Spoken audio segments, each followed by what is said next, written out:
गाड़ियाँ पूरे हटना बोल के वीडियो में ऐड भी कर दो। ये किसकी गाड़ियाँ हैं? ये पैसे लेके के कॉलेजों वालों को लाके पार्किंग की प्लेजर लगा यहाँ पर, तो तमाम तमाम साजिशा है।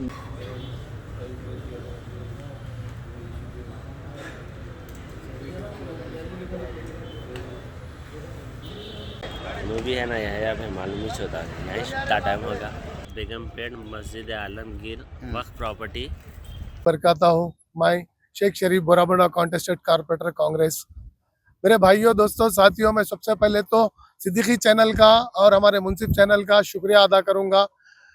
गुलिस्ता 8 दिन पहले हमारे सुभान भाई आकर यहाँ पर जायजा लेकर और यहाँ का जो वीडियो डाले, इसका असर है आज जो है ना पूरी महकमा आकर आज कुछ ना कुछ करने पे मजबूर हुआ इसके बारे में। और साथ ही साथ मैं ये कहना चाहूँगा, ये सारी ज़मीन 1 से लेके 9 सर्वे नंबर तक 90 एकड़ 17 गुंठे ज़मीन है, जिसमें के 4 साढ़े 4 एकड़ पर कब्रस्तान है और आधा एकड़ 1 एकड़ पे मस्जिद है। गालिबन 1 एकड़ के आसपास में मस्जिद है, गुस्ल खाना है और मदरसा है और दीगर चीज़ें हैं। तो इसमें 350 साल से ये मस्जिद की जगह वक्फ है, ये मस्जिद आबाद है।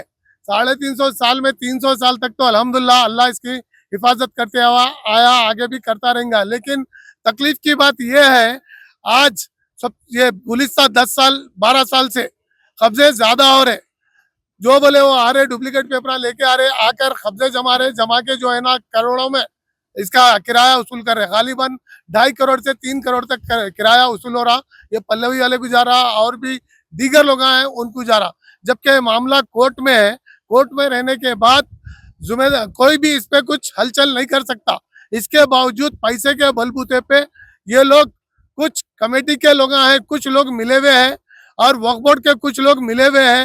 ये लोग की हिम्मत पर, ये लोगों की ताकत पर जो लैंड ग्रैबर्स आ रहे और कुछ कॉन्ट्रैक्ट वालों को कॉन्ट्रैक्ट 10 लाख 20 लाख में कब्जा करके दियो बोल रहे हैं। उसमें वो करके देने वालों में भी हमारे मुसलमान ही है, जो कि अपने ऑफिस पेट के है, बोराबंडे के है और भी लोग हैं, कुछ कमेटी के भी कुछ लोग इसमें मिले हुए हैं। मैं सबसे पहले वक्फ बोर्ड से ये पूछना चाहूंगा, वक्फ बोर्ड के चेयरमैन की जिम्मेदारी नहीं बनती क्या इस चीज को देखना? जबकि वक्फ बोर्ड के इंस्पेक्टर आ रहे हैं यहाँ पर और उनके वॉचमैन आ रहे, इसके बावजूद ये लोग इतना खुलेआम कब्जा करने की वजह क्या है? वक्फ बोर्ड इसमें मिले हुआ नहीं है अगर कुछ लोग इसमें, तो ये लोग की हिम्मत कैसा होती है मैं ये बताओ बरो। घर के चलो चिराग से ही घर जल रहा है, तो इसमें जो भी लैंड ग्राबर आए खुला ये बोल रहे हम तो रेड हैंड पकड़ कर PS में दिए, वो लोग ये बोल रहे पकड़ के दियो हम ऐसा छूट जाते बोल रहे। कुछ बड़े सियासतदानों के नाम ले रहे इसमें। और रही बात कोंडल रेड्डी साहब का नाम ले रहे, कोंडल रेड्डी साहब इसमें है सो कितना नहीं है सो कितना वो अल्लाह ही जाने, मगर वक्फ बोर्ड के ऑफिसर भी बोल रहे ऊपर से हमारे को दबाव आ रहा। अरे किसका दबाव आ रहा भाई? तुम पैसे ले रहे, वक्फ बोर्ड का कौम का पैसा ले रहे, डर रहे सियासतदानों से। अरे ऐसी ड्यूटी करने से तो ड्यूटी छोड़ दो, अच्छा है। ईमानदारी नहीं कर सकते तो चापलूसी भी नको करो बोल रहा हूं मैं। ये वक्फ बोर्ड की जिम्मेदारी है, म्युनिसिपल की जिम्मेदारी है और पुलिस महकमे की जिम्मेदारी है। और आज हमारे माइनॉरिटी मिनिस्टर साहब हजरुद्दीन साहब, फहीम कुरैशी साहब, शब्बीर अली साहब और उस्मान हाजरी साहब, दीगर लोग आए, आज ऑफिसरों को बिठाए, मीटिंग करे, करके स्ट्रिक्टली बोले के ये इसमें 1 इंच भी अगर कुछ होगा तो फिर अच्छा नहीं रहेगा और जो इंक्रोचमेंट है इसको पहले हटाओ बोले। रेवंत रेड्डी साहब से भी मैं ये गुजारिश करना चाहता हूँ, हमारे CM साहब पूरे मुसलमान आपको वोट डालकर हुकूमत पे लाए, हमारी कांग्रेस को हुकूमत में लाए। हमारी भी जिम्मेदारी बनती कि हर कौम और मिल्लत की हिफाजत करें, उनके ज़मीनों की हिफाजत करें, उनके जो मजहबी मकामात है उसकी हिफाजत करें। कहीं ना कहीं आपका नाम, आपके भाई का नाम आ रहा, हमारे रेवंत रेड्डी साहब, आप जिसकी इंक्वायरी करके जो भाई का नाम ले रहे उनके ऊपर सख्त से सख्त कार्रवाई करो बल्कि गुजारिश है। और भी यहाँ पर फलाई काम होने वाले हैं, अल्लाह चाहा तो यहाँ पर डायग्नोस्टिक सेंटर हमारे सदर साहब है मस्जिद के, और सदर साहब जिस मस्जिद को भी पैसा लगा है और जितना मदरसा चल रहा, जो गुस्ल खाना चल रहा, जो भी अखराजात है उनके जातियत से लगा रहे। अगर इसमें जमीन मिली तो इसमें कॉलेज बच्चों का डालने वाले हैं और वुमन एम्पावरमेंट पावर भी डालने वाले हैं, यानी हमारी औरतें, हमारी बहनें खुद मुख्तार बने, ये भी इदारा चालू करने वाले हैं। साथ ही साथ हॉस्पिटल का भी करने वाले हैं। मैं गुजारिश यही कर रहे हैं कोर्ट से, इस जितनी भी जमीन है उसकी बाउंड्री का आर्डर लेकर इसकी बाउंड्री करें और कोर्ट जो भी फैसला करते हैं हम सब इसको मानेंगे। जब तक तो इस जमीन की हिफाजत ढूंढी करके करो, बल्कि यही मेरी गुजारिश है। शुक्रिया आप सभी का। अल्लाह हाफिज। 90 एकड़ 18 कुंटे जमीन है। 17 कमोबेश 90 एकड़ 17 से 18 कुंटे जमीन है। ये जमीन जो है ईदगाह घोटाला बेगमपेट आलमगीर मस्जिद के दायरे में वाक़ है। ये आलमगीर मस्जिद की ज़मीन है। ये पिछले कई सालों से इसका केस जो है हाई कोर्ट सुप्रीम कोर्ट में चल रहा, और इसकी सेल्फ कमेटी भी है, वो भी केस लड़ रहे, और वक्फ बोर्ड भी केस लड़ रहे। बताना ये चाहते हैं कि खुलेआम यहाँ पर जो है वक्फ बोर्ड की अराजी की लूटन लाडी चल रही है। पिछले हम 20 सालों से इसको महफूज करते आ रहे हैं, रुकाते हुए आ रहे हैं, तमाम लोग जद्दोजहद करते हुए आ रहे हैं। मस्जिद की कई कमेटियाँ अभी तक बदल गई। कई लोग एक ज़मीन को महफूज करते करते, हिफाजत करते करते अल्लाह को प्यारे भी हो गए। क़दीम ज़माने से लेके अब तक जदीद ज़माने में 20-25 सालों से नौजवान बुज़ुर्गों ने इस ज़मीन को जो है अब तक बचा के रखा है। कई हुकूमतें आई और चले गई, लेकिन आज तक जो वक्फ बोर्ड का तहफ़्फ़ुज़ नहीं हुआ, वक्फ बोर्ड की अराज़ी का ज़मीन का तहफ़्फ़ुज़ नहीं हुआ। बड़ी अफसोस की बात है, आज उम्मत मुसलमान की अल्लाह की ज़मीन को खुलेआम लूट रहे हैं, लेकिन कोई भी इसके ऊपर जो है कार्रवाई अंजाम नहीं पहुंच रही है। कई चेयरमैन साहब वक्फ बोर्ड के, जो आज वक्फ बोर्ड के चेयरमैन खुसरो पाशा बियाबानी, उन्होंने भी वक्फ बोर्ड लास्ट टाइम उन्होंने भी वक्फ बोर्ड के चेयरमैन थे, जब भी तहफ़्फ़ुज़ नहीं हुआ। 15 साल जो है सलीम साहब भी चेयरमैन थे, जब भी तहफ़्फ़ुज़ नहीं हुआ। आज अजमतुल्लाह साहब भी, आज भी तहफ़्फ़ुज़ नहीं हो रहा। शहर के किनारे में, शहर के दरमियान में ये सबसे कीमती अराज़ी है ज़मीन। ये इसका तहफ़्फ़ुज़ होना बेहद ज़रूरी है। ये आज जो है वक्फ बोर्ड की लापरवाही से कौम मिल्लत को जो है हज़ारों लाखों करोड़ का नुकसान हो सकता। आज कौम व मिल्लत जो है बेघर होते जा रही है, कमज़ोर होते जा रही है। ये अराज़ी जो है हमारे आबा व अजदाद ने, हमारे बुज़ुर्गों ने हमारी कौम के लिए वक्फ़ की थी, अल्लाह के वास्ते, ताकि इससे हमारी कौम को जो है मजबूत कर सके, इनके फलाह व बहबूद को मजबूत कर सके। लेकिन वैसा नहीं हो रहा। खुलेआम जो है इसकी लूटनबाड़ी जारी है। आज भी हज़ारों शेड्स यहाँ पड़े हुए हैं, हज़ारों मकानात बन रहे हैं, हज़ारों पार्किंग यहाँ पर, पार्किंग के जो है लोग कब्जा करके देख सकते हैं आप। यहाँ तमाम पार्किंग जो है लगी हुई है, यहाँ पर भी लगी हुई है। यहाँ पर कब्रस्तान था, कब्रस्तान को भी मिटा दिया गया। ये रेवेन्यू डिपार्टमेंट और जीएमसी डिपार्टमेंट और वक्फ बोर्ड, तमाम लोग इसके जो है ये बर्बादी के जो है जिम्मेदार है। घोटाला बेगमपेट ईदगाह घोटाला बेगमपेट की 90 एकड़ 17 गुंठे ज़मीन है, जिसके सर्वे नंबरात 1, 2, 3, 4, 5, 6, 7, 8, 9 है। और यहाँ पर मुसलसिल कब्जे हो रहे हैं। 2008 में यहाँ सर्वे नंबर 2 में एक कब्रस्तान है, वहाँ तदफीन के लिए जब जनाजे को लेके गए तो पुलिस लाठीचार्ज करके लैंड माफिया की सपोर्ट करके बंद कर दी थी अधूरी खबर। वो लोग जैसे ही हमको अथर मोइन मुबशिर उन लोगों के ज़रिए से मालूम हुआ सियासत के कि यहाँ पर इस तरह से जुल्म हो रहा, हम लोग वहाँ से आके जनाजे को यहाँ पर पूरा गुस्ल दे के, कफन दे के वक्फ बोर्ड में ले आके रख दिए थे। तो उस वक़्त फरीदुद्दीन साहब मरहूम मिनिस्टर थे, उन्होंने फौरी जब हम लोगों को वहाँ पे अरेस्ट कर लिए वक्फ बोर्ड में, जनाजे को वक्फ बोर्ड में ले आके रख दिए हम लोग। तो उस वक़्त अल्हम्दुलिल्लाह रात में 2:30 बजे फरीदुद्दीन साहब यहाँ तदफीन को यकीनी बनाए, और उसके बाद फिर सलीम साहब के पीरियड में भी उन्हीं के रिश्तेदार इंतकाल हुआ था, उनको भी तदफीन नहीं करने दिए। तो हम लोग फिर दोबारा जनाजे को ले जाके वक्फ बोर्ड में रखे, जिसकी वजह से पूरा मीडिया, नेशनल मीडिया को मालूम होगा ये लैंड वक्फ की है। यानी फर्जी लोग जिनका कोई, जबकि जॉइंट कलेक्टर इनके पूरे क्लेम्स को रद्द कर दिया, डिसमिस कर दिया, बोला वहां से वो लोग सुप्रीम कोर्ट गए। सुप्रीम कोर्ट ये बोला कि तुम ये टाइटल जो है इसको डिसाइड करने के लिए अप्रोप्रिएट कोर्ट को जाना। अप्रोप्रिएट कोर्ट जो है वक्फ ट्रिब्यूनल है। आज तक वो लोग वक्फ ट्रिब्यूनल को नहीं आए, सिर्फ फर्जी तौर पे सिंगल बेस से आर्डर ले रहे हैं। तो मालूम है किस तरह से होता। विकला भी, वक्फ बोर्ड के विकला का भी क्या रोल रहता, वो भी मालूम रहता आप लोगों को। तो ये केस 100% वक्फ प्रॉपर्टी है, ईदगाह घोटाला बेगमपेट के तहत है। तो आप तमाम से, मीडिया के जरिए से तमाम भाइयों से गुजारिश है कि आप लोग भी इस ज़मीन के तहफ़्फ़ुज़ के लिए आगे आइए। ये किसी एक जगह के लोगों की जमीन नहीं है, ये तमाम मुसलमानों की जिम्मेदारी है। कहीं का भी मुसलमान आ सकता है इसके प्रोटेक्शन के लिए, किसी की जागीर नहीं है। कोई भी आदमी ये नहीं बोल सकता तुम क्यों आए। हर मुसलमान का हक है, कहीं का भी हो आएगा और बराबर आते रहेगा, चाहे कोई भी कितनी भी तनकीद कर लो उसकी परवाह नहीं है। अल्लाह के जमीन की हिफाजत करना हर मुसलमान का फर्ज है। अजहरुद्दीन साहब ने खुली वार्निंग दी है तमाम डिपार्टमेंट्स को, अगर यहाँ पे किसी किस्म का लैंड माफिया को जो रातों में काम करते, रात में चोरा काम करते, सबको मालूम है, कोई टाइटल नहीं है, कोई परमिशन नहीं है, गुंडा अनासिर को रख के यहाँ पे काम किया जा रहा है।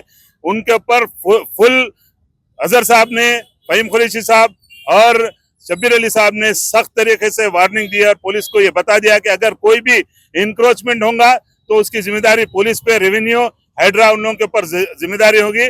और ये सबको मालूम है 2 दिन पहले, 3 दिन पहले वक्फ के एम्प्लॉयज पे हमला किया गया। यहाँ पे पुलिस में कोई एफआईआर नामों के साथ मैं खुद दिया, पाशा का नाम दिया और भी उनके साथियों का नाम दिया, कल भी परसों भी, कोई भी यहाँ पर उनके ऊपर एक्शन लेने के लिए तैयार नहीं है। खाली ले जा रहे हैं, छोड़ दे रहे हैं, उन लोगों को रिमांड नहीं कर रहे हैं, ना कोई केस बुक करके उनको छोड़ा जा रहा है, कुछ भी नहीं है, सिर्फ छोड़ा जा रहा है। लिहाजा अजहर साहब आए और तमाम फहीम भाई, शब्बीर भाई और तमाम लोग जो लोग आए, हम तमाम का शुक्रिया अदा करते हैं। और फिर एक बार बोल रहा हूँ, तमाम मुसलमानों की जिम्मेदारी है, कोई किसी को नहीं रोक सकता।